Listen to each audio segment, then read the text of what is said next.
Hey guys, welcome back to my channel. I hope you're doing well. So this video is going to be book recommendations for the summer.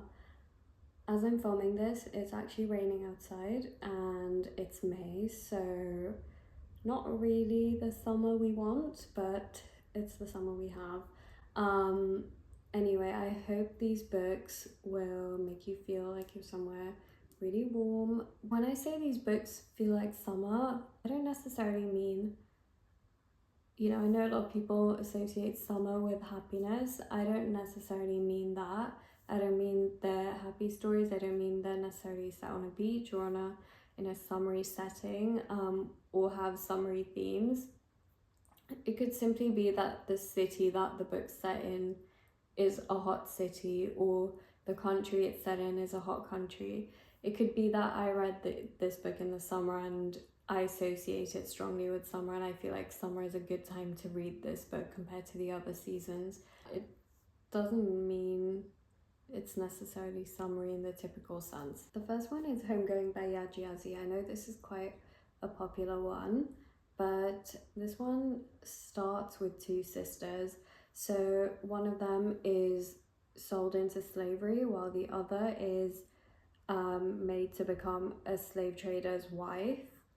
And basically we follow generation after generation of their families, and we see where each generation of their descendants is, what their lives are like, and what the repercussions of their ancestor either being sold into slavery or becoming a slave trader's wife is on their lives, even generations past those events. We basically follow one person from each generation, and the way it's set up is actually really interesting because, for example, you'll hear about a specific person's story, and then you'll see, they have a child within their chapter, and then a few chapters later you're following that child when they're an adult or when they're older. It's just fascinating to see the effects of past generations still affecting them. It's interesting how unique each of these characters are. They didn't feel like repetitions of anyone else within their families. Their story was unique to themselves, which I really liked, so it didn't make any of the chapters boring. Obviously, with a story like this, there are characters you prefer to others. You grow to like a certain person in a certain generation, and then you wish you were following them for a bit longer. I think those things are natural. The person who stood out to me most, or whose story stood out to me most, was Akua. I'm not going to say what happens because I don't want to spoil it for anyone, but if you're reading this, when you get to that chapter, the thing with the fire is all I'm going to say. That was so unexpected and startling to me, so impactful, something I still think about to this day. There are also certain heirlooms of the family, like in particular a necklace that you see throughout the story, passed on from generation to generation and things like that, and then recalling the history of that necklace, and then seeing the necklace passed on from one side of the family to another is interesting. The language isn't super like complicated or complex, which I like. It's fairly easy to follow, but it's still good writing. I think often when a book isn't overly elaborate with its language, it can then become overly simplified, but this is actually good in between, where I still think it's good writing. This book, as far as I remember, is set between the Gold Coast of Africa, Ghana, and America, different parts of America, specifically the South, and then I think towards the end, New York as well. I know this one is sort of more of a darker story, but I really like the setting of Africa, the culture, the vibrancy, the colors. I read Trevor Noah's book recently, which is about a different part of Africa, but yeah, I'm just interested in reading more books set in Africa as a continent in general. I, I don't mind which countries. Then we have Of Mice and Men. The first time I read this was in school, and then I reread it recently, maybe a year or two ago. This one follows Lenny and George. It's set in California, and basically Lenny and George, they're sort of like a pair. They stick together and they're looking for work, and they're going from ranch to ranch looking for work.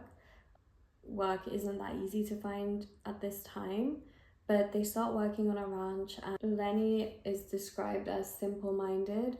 He has a disability, and George sort of looks out for him, but you follow their relationship with George, you know, often getting annoyed that he has to take care of Lenny. He doesn't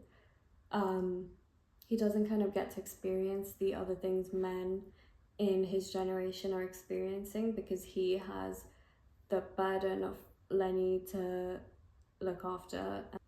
And then Lenny often doesn't understand social norms and things like that. So we follow their relationship, their friendship, how they look out for each other in their own ways. And ultimately it is a tragic book. They start working on this ranch, and we meet a cast of characters: Curly's wife, Crooks, and we basically start to see their interactions with these people. So the character Curly, I can't remember if he's the ranch owner or the ranch owner's son, but he basically has it out for Lenny. He sees Lenny's this big, strong, large guy, and he feels insecure or intimidated by him, and there's basically tension that follows on from there. It all culminates in this final moment, which you see coming, but it's still painful to witness. It's an interesting book. I sort of see why it's studied, because there is a lot of analysis you can do with like a book like this. Then a more light-hearted one is Style A for Aunties by Jessie Sutanto. This one is about a girl called Medi, and she's basically set up to go on this date. And then on the date, the guy isn't the best, is a polite way to put it. He's a horrible person, and she accidentally kills him. So Medi's aunts, I believe there's like 3 of them, maybe 4, they're basically in the wedding business, and they have a wedding coming up, and Medi has obviously killed this guy, and the story follows on from there. It can be quite ridiculous, unrealistic, but it's actually really funny. The body somehow ends up at the wedding venue, for example. The reason I really like this book is the way the aunts interact, speak, the things they say is super similar to how relatives in my culture act. So I found it quite relatable. That made the book more humorous to me. I think if you have a similar cultural background to Asian countries, you would still enjoy this book. And the fact that this one, it's set on some sort of island where a wedding is happening, so that's another reason I associate it with summer. The lightheartedness, the fun of it are all things I associate with the summer, so this is just a nice light read. You could read it on a plane, on the beach, something like that, just super chilled. Then we have The Virgin Suicides by Jeffrey Eugenides.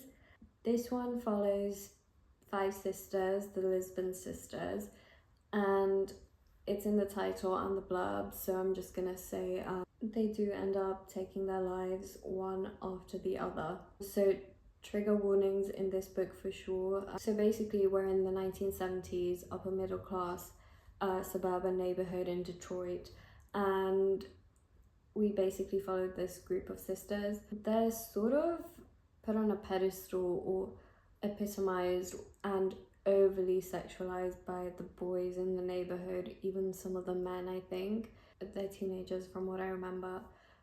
There's this huge fascination with them, like they're just otherworldly, ethereal. And the book's sort of told from the perspective of the boys in the neighborhood. They witness these Lisbon sisters from afar, and they're sort of obsessed with them. So it's a story of, I would say, obsession, fascination, but ultimately, I guess a conversation that it's a misunderstanding to believe that just because someone, or in this case the five sisters, have all this attention on them, all this admiration from the boys in the neighborhood, the girls are jealous of them, things like that, does not mean they're happy, does not mean they want all of this attention. In a lot of cases, it can even worsen someone's mental health or someone's perception of themselves because they're only viewed for their physical traits. People don't necessarily try to get to know them, be their friends, whatever it is. People want them for a specific purpose. I know this sounds paradoxical, but it is a quiet story in the way that it's written. There's a lot of sort of descriptive, in detail conversations or thoughts that we see from these boys' perspectives, ultimately leading to these girls taking their lives. I believe I read this at the end of last summer, maybe. I thought it was a good time to read it, August, because I think, as weird as it sounds, it's a very heavy topic, and reading it in just the heaviness of the air in the summer, lack of ventilation, all of that, like, I feel like it added to the claustrophobia of reading this book. Then we have The Hate You Give by Angie Thomas. So in this one we follow Star. She is at a party, and when she leaves, she's with her friend in a car, and a cop shoots her innocent friend. Star's world is obviously shattered from that point onwards, and things become worse when she realizes that the cop may escape justice because he was a white man, he shot a black boy, and we know how the justice system works, so it doesn't look like that cop's going to be held accountable. On top of that, this neighborhood that Star lives in is a poor neighborhood, but she goes to a really posh, rich school. So after this event has taken place, we follow Star as she decides how she can take action and bring justice about, despite being extremely young and dealing with something this huge. We sort of see her relationships with her friends, her richer friends, her white friends, and how she sort of hides what has happened in her life and ultimately has difficult conversations with these people to try to bring about some sort of understanding or education of where biases in their judgment lie, where they're entitled, privileged, things like that. Her relationship with her parents, how they support her. Star, after seeing this happen to her friend and, herself being so young, puts her own life at risk to try and make sure that justice is carried out. I didn't love the writing. To me, it felt like what an adult thinks a teenager speaks like. Certain things the author made Star say, pop culture references and stuff like that, I found a bit like cringy. Next we have Americanah by Chimamanda Ngozi Adichie.